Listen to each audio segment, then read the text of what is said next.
Je ne sais pas quelle est l'heure qu'il est chez vous en ce moment. Je ne sais pas si c'est le matin, le midi ou le soir. Mais j'espère que vous n'avez pas le ventre plein.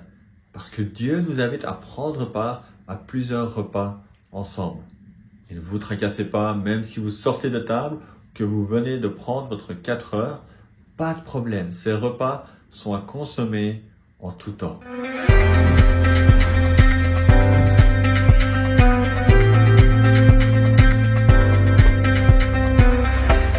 Je vous propose de regarder avec moi, durant les 5 prochaines semaines, ce que les différents repas présents dans la Bible peuvent nous apprendre sur le plan parfait de Dieu pour nous. Pour chacun de ces repas, nous regarderons 3 choses. Le menu, comment manger et qui, pourquoi ou comment y être convié. Alors commençons par le commencement, ouvrons nos Bibles en Genèse au chapitre 2, verset 9. On lit que Dieu fait pousser toutes sortes d'arbres agréables à regarder et surtout bons à manger. Quelques versets plus loin, Dieu place l'homme au milieu du jardin d'Éden et en quelque sorte va l'inviter à ce repas. Et comme tout bon serveur dans un restaurant, il amène directement la carte à Adam. Et voici ce qu'il y a au menu. Buffet à volonté.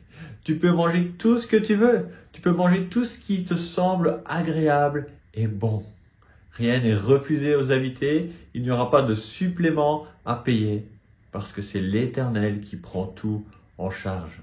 Et dans sa grâce, Dieu va même aller plus loin. Il va mettre en garde Adam contre des allergènes. Alors comment manger ce repas? Tu dois éviter quand même de manger le fruit de l'arbre de la connaissance du bien et du mal. Sinon, tu mourras. Adam et Ève étaient invités à jouir pleinement de la création de Dieu. La seule chose était d'écouter l'Éternel en évitant de manger l'aliment qui allait les mener à la mort.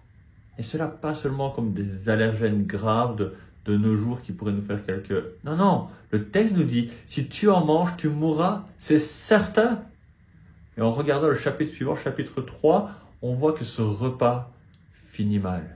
Parce qu'Adam et Ève ont mangé ce qu'ils ne devaient pas. Ils ont désobéi volontairement au commandement de Dieu. Et le résultat est sans appel. Plus de buffet. C'est maintenant à eux de suer pour essayer de manger à leur faim. Ils sont condamnés à mourir pour avoir agi de la sorte. Notre dernière question, c'était, mais qui, pourquoi ou comment être convié à ce repas? Pour ce repas-ci, on parlerait plutôt de qui? D'après le verset 15, au chapitre 2, on voit que c'est seulement Adam. Mais il est assez évident, sans sauter dans Romains 5 ou 1 Corinthiens 5, que toute l'humanité était conviée. On voit que Ève aussi a aussi directement participé à ce repas. Nous étions en Adam et ce repas finit mal pour nous aussi. Notre péché, notre désobéissance à Dieu nous conduit vers une mort certaine. Ce repas a mal fini. Mais Dieu ne voulait aucunement cela. C'est pourquoi il nous conviera à un autre repas dès mercredi prochain.